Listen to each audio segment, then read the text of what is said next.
Colonel Espinido, if alam mo palang hearsay, pulis ka, di ba? Pulis ka, wala kang personal knowledge. Alam mo naman yan eh. Na kung wala kang personal knowledge, dapat hindi mo sasabihin. Anong motibo? Bakit sinama mo doon sa pinabit mo ang pangalan ni Senator Bongo? Kaya nga. Narinig mo lang naman kaya. Tapos wala kang personal knowledge. Anong purpose mo doon? Bakit mo sinabit yung pangalan niya? Can I answer? Yeah, wait. Your Honor, Mr. Chair, what did the Quadcom committee happen is to legislate aid of legislation. So that is not really the proper court that we file a case, and I must have probable cause to refer to the court that indeed person was also involved in that illegal or whatsoever. So yung sinabi ko lang dyan as aid of legislation to give them an information na yun ang nangyari talaga. Anong information? Aid of legislation? Tapos Aid of legislation ako. Correct. Wala ka naman pala personal knowledge. Sabihin mo doon, anong in-aid of legislation na makukuha doon ng Congress? Kaya nga. In-aid of persecution ang ginagawa mo dahil sinira mo rin ng isang tao na wala ka personal knowledge. Ito, madagdag ko lang. Malik ka na dyan, Espinido. Paninira ng reputasyon na yan. Hindi yan aid of legislation. 2:34 ng oras. Doon sa Quadcom hearing, sinabi mo, at third hearing, Senator De La Rosa and Senator Bongo called him to clear David Navarro of Clarin, Misamis Occidental, who was then included in the drug list. Mayor Navarro was funding the reward system through STL. Dalawa kami tatawag sa'yo na i-clear namin yung si Navarro. Yan na nga eh. Tumawag siya, tapos ako tumawag rin ako sa'yo na i-clear si Navarro. Please enlighten us. Bakit dalawa kagad kami nilamp mo na tumawag para i-clear si Navarro? Ang hirap intindihin. Bakit nagkasabay pa kami tumawag? Hindi na magsabay, Sir, Your Honor, Mr. Chair. Sa totoo lang, tumawag ka sa akin. No, una si Sir Bong, nagsabi na wag mo nang galawin si Mayor Navarro kasi wala na siya, cleared na siya. Pagkatapos, nagsasabi naman ako totoo, Your Honor, Mr. Chair. At saka pangalawa, ikaw na. Hindi ko sinasabi na nagsinungaling ka. Ang motive lang tinatanong ko. Hindi ko sinasabi na nagsinungaling ka. I may not remember that instance na tumawag ako sa'yo. Kung ikaw, vividly remembered mo, ako hindi ko ma-remember. Pero nagtataka lang ako kasi kung cleared si Navarro, sinabi ni Bongo, sinabi ko, hindi ko talaga but anyway, I will tanungin lang kita sa next hearing pag andyan na si Kerwin Espinosa at si Ronnie Dayan. Thank you, Senator Bongo, for for allowing me to interject. Salamat. Nabanggit na tanong na rin po ninyo kanina kay Colonel Espinido, no? Few questions lang po. You prepared an affidavit, no? And submitted it to the Quadcom. Ikaw ba mismo ang nag-prepare nito? Ang nag-draft, Your Honor, Mr. Chair, ako. Tapos pinapaprint ko na lang sa pro bono na abogad na counsel ko, si Attorney Fernandez. At nabanggit mo sa affidavit mo na ang Pogo money po ang ginagamit sa war on drugs. Tama ba ito? Pogo money? According to late Mayor Navarro, Your Honor, Mr. Chair. But personal knowledge, I have... so hearsay po ito? Hearsay? Yes, Mr. Chair. Kailan at hindi pa uso yung Pogo ng panahon yun? Hindi pa nga natin alam yun eh. Hindi natin narinig. At kailan at anong taon ito nangyari, Colonel Espinido?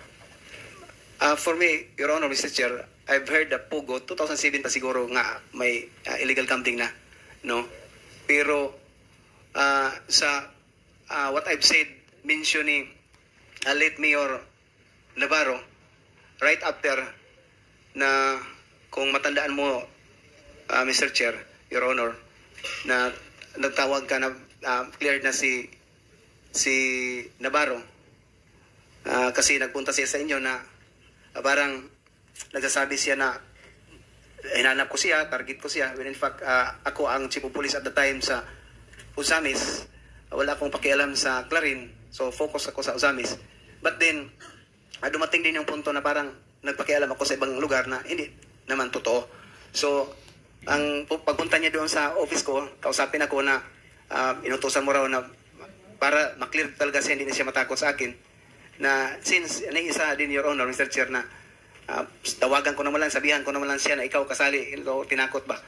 So mag-clear siya para magkausap kami na welcome man siya magpunta sa Usamis, wala man siyang problema din. So yun ang pag-usap namin at the So time. base sa matagal na yun, ano? Base sa assessment mo, okay na siya, cleared na siya.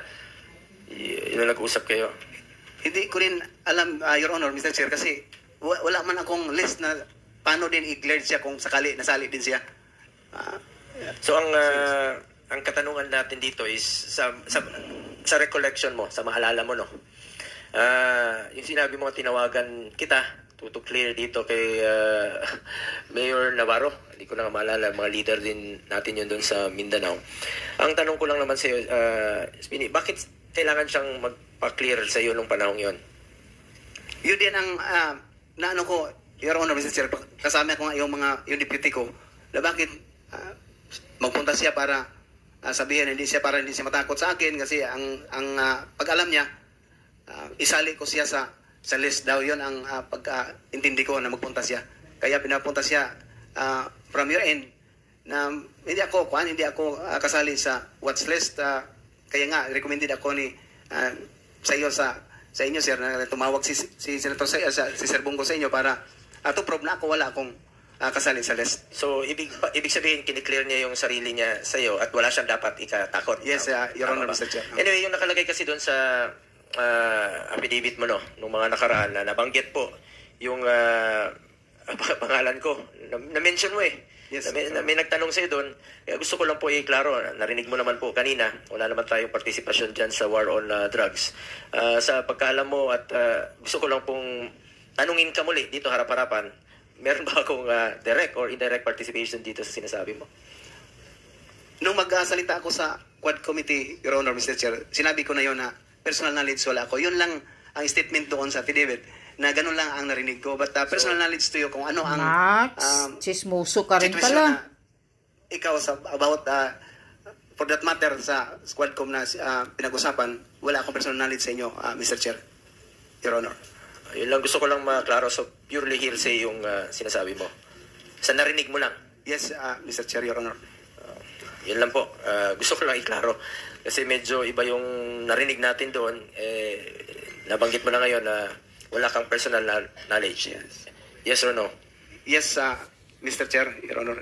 Stated sa affidavit ko din at yun natandaan ko na true kay late Mayor Navarro. Pero sa inyo, as I've said, personal knowledge, Your Honor, wala. Okay, salamat. Sa IAS, no? Sa kay bagong IAS natin. Dito pa ba?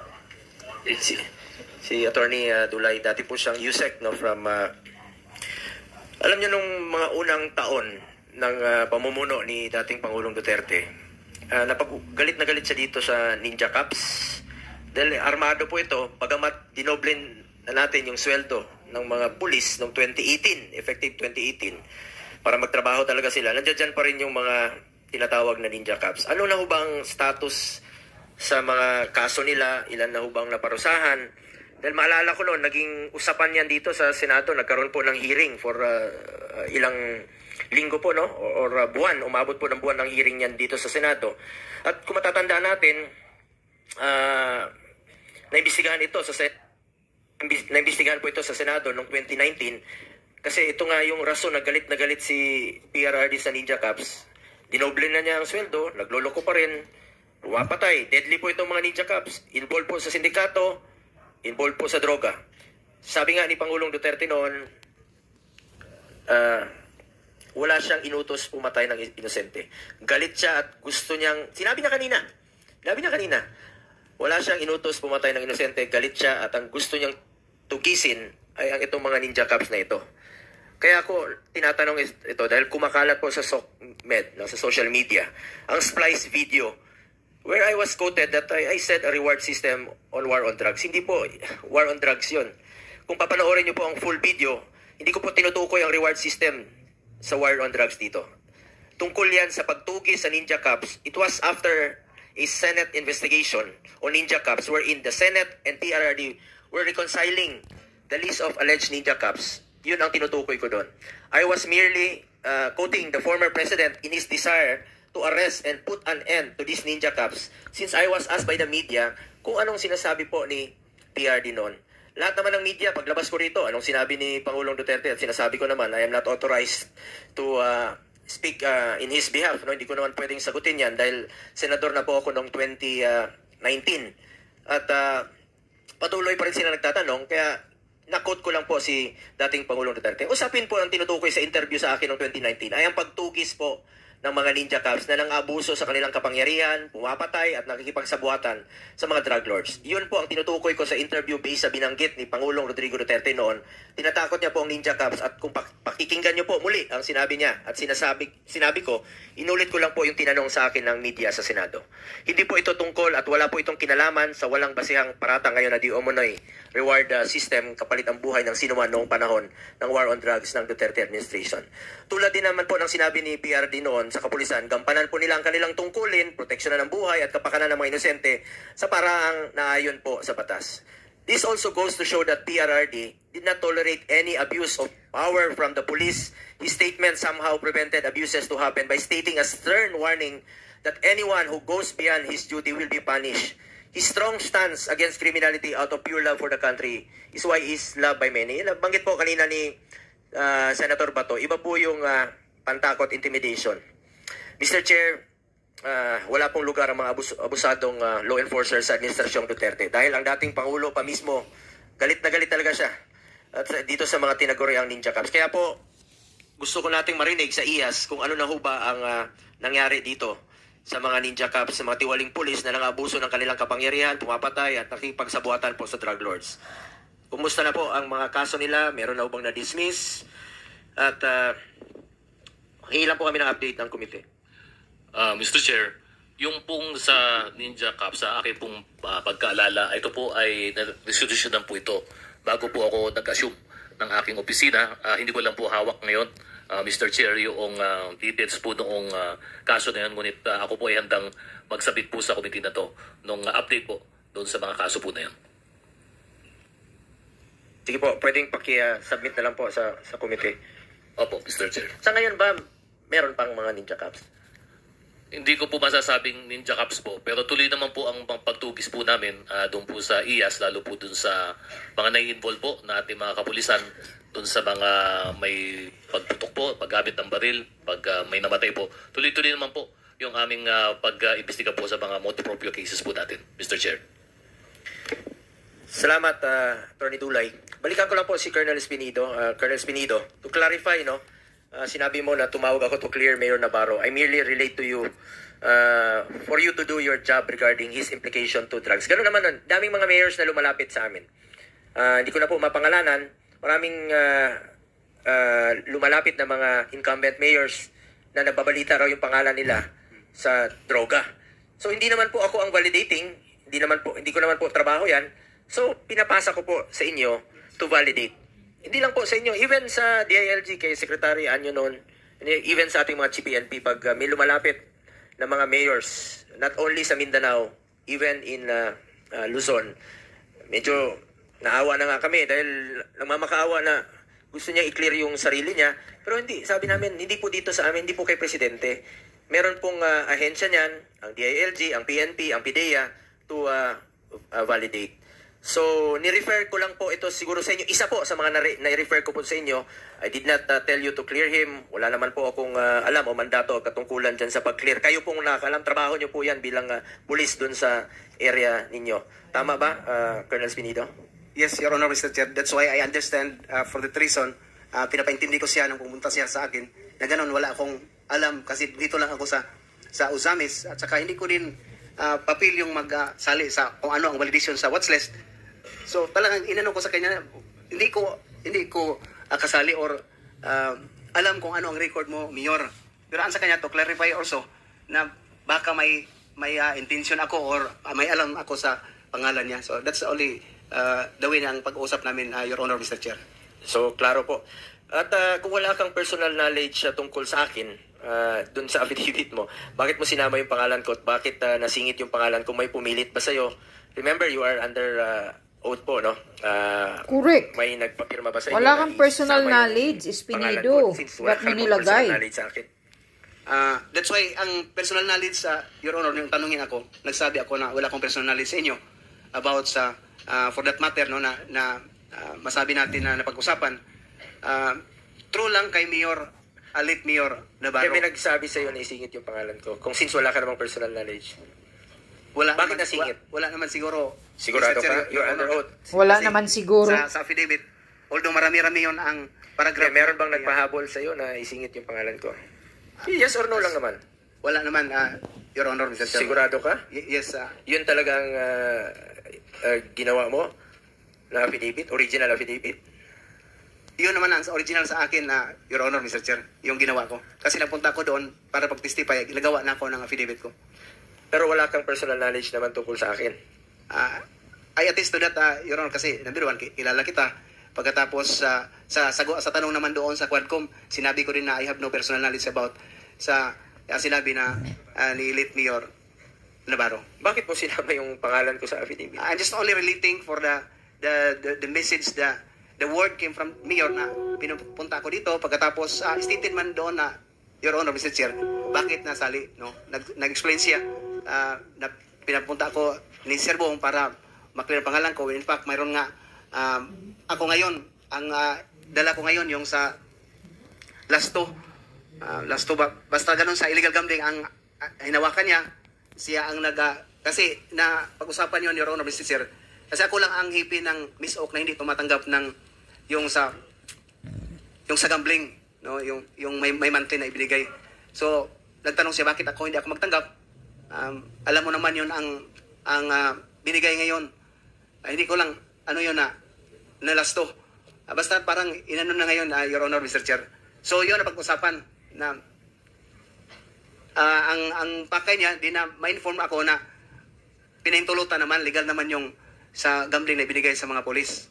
Pero sa inyo, ang sabi ni Sir Bongo. So yun lang, parang nag-relate lang ako sa napakinggan ko siya at the time na nagawa ko ng affidavit, Your Honor, Mr. Chair.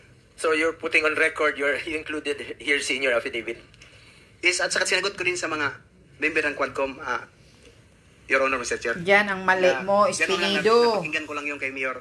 Hersey pala, walang totoong ebidensya. Para nga makasunod din po kami, anong affidavit po yan? Anong date? Meron silang affidavit na At wala ka rin hawak na Wala affidavit. akong, Can you ano yung affidavit mo? Anong date? Yung pinag-uusapan ninyo ni Senator Bongo? Ano? Wala ka rin kopyan dala ngayon, sir? Nasubmit Wala? po. Sige, okay. Just inform us na sa next hearing. Sige. Yeah, Mr. Chair, with the permission of Senator Bongo, just a quick interdict. Senator Bongo, just short lang, short. Kung kanila Espinido, if alam mo palang hearsay, Kaya nga, Hersey lang pulis pala. ka, di ba? Sa Quadcom Pulis pa ka. talaga sinabi Wala na, kang personal Diyos ko. knowledge. Alam mo naman yan eh. Na kung wala kang personal knowledge, dapat hindi mo sasabihin. Correct. Anong motibo? Bakit sinama mo doon sa pinabit mo ang pangalan ni Senator Bongo? No, pangalan mo ba to? Narinig mo lang naman kaya. Tapos wala kang personal knowledge. Anong purpose mo doon? Bakit mo sinabit yung pangalan niya? Can I answer? Yeah, wait. Your Honor, Mr. Chair, what did the Quadcom committee happen is to legislate aid of legislation. So that is not really the proper court that we file a case, and I must have probable cause to refer to the court that indeed person was also involved in that illegal or whatsoever. So yung sinabi ko lang dyan as aid of legislation to give them an information na yun ang nangyari talaga. No? In aid of legislation, tapos manira ka ng reputasyon ng tao Oo. na wala ka naman pala personal knowledge. Sabihin mo doon, anong in aid of legislation na makukuha doon ng Congress? Correct. In aid of persecution ang ginagawa mo dahil Oo. sinira mo rin ng isang tao na wala ka pala personal knowledge. Ito, madagdag ko lang with the permission of Senator Bongo. 2:34 ng oras doon sa Quadcom hearing, sinabi mo, a third hearing, Senator De La Rosa and Senator Bongo called him to clear David Navarro of Clarin, Misamis Occidental, who was then included in the drug list. Mayor Navarro was funding the reward system through STL. Dalawa kami tatawag sa'yo na i-clear namin yung si Navarro. Tumawag siya, tapos ako tumawag rin ako sa'yo na i-clear si Navarro. Please enlighten us. Bakit dalawa kagad kami nilamp mo na tumawag para i-clear si Navarro? Kaya Hirap nga. intindihin. Bakit nagkasabay pa kami tumawag? Hindi na magsabay, Sir, Your Honor, Mr. Chair. Sa totoo lang, tumawag ka sa akin. No, una si Sir Bong, nagsabi na wag mo nang galawin si Mayor Navarro kasi wala cleared na siya. Pagkatapos, nagsasabi naman akong totoo, Your Honor, Mr. Sir. At saka pangalawa, ikaw hindi ko na. sinasabi na nagsinungaling ka. Ang motive lang tinatanong ko. Hindi ko sinasabi na nagsinungaling ka. I may not remember that instance na tumawag ako sa'yo. Kung ikaw, vividly remembered mo, ako hindi ko ma-remember. Pero nagtataka lang ako kasi kung cleared si Navarro, sinabi ni Bungo, sinabi ko, hindi ko talaga Anyway, ito lang ang conclusion ko sa iyo. Colonel Espinido, ngayon, nagkaharap-harapan na kayo, sinabi mo mismo na wala kang personal knowledge. Hearsay lang pala yan. Pumapasok ka sa lungga ng mga Quadcom.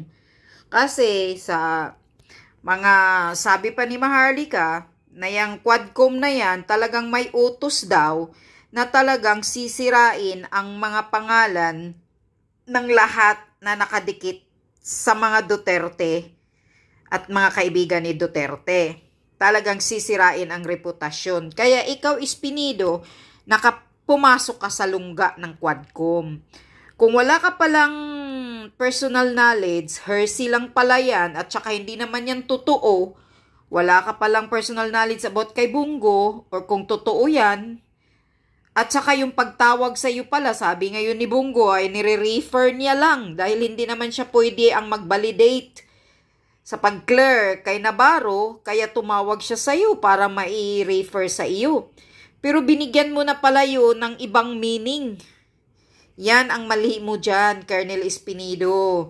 Tapos, pinasok mo pa sa affidavit, doon sinubmit sa Quadcom. Nako, kaya pala. Wag kang magdamay ng pangalan, Espinido, kapag hindi ka sigurado na hersey lang, wala kang personal knowledge. Yun, dahil alam mo naman yung Quadcom Alam mo na yung Quadcom ngayon na talagang gusto nilang dudurugin ang lahat ng nakadikit sa mga Duterte. Yun ang motibo ng Quadcom. Gusto nilang sirain ang pangalan ni Bungo, ni Bato. Kaya ikaw, Espinido, pumasok ka sa lungga ng Quadcom. Doon mo pa talaga sa mga Quadcom na hindi mapagkatiwalaan yan. Mga Quadcom na yan. Lalo nang yung pagbigay nila ng script kay Colonel Grijaldo. Na gusto nilang pinilit nila na sasabihin na ipa-confirm yung yung reward system sa war on drugs. Kaya dito nagkakamali ka, Espinido. Kung hersey lang, hindi mo na kailangan isali sa affidavit mo. Maling-mali ka. Kaya sana durugin ka ni Bato sa doon. Pagagalitan ka.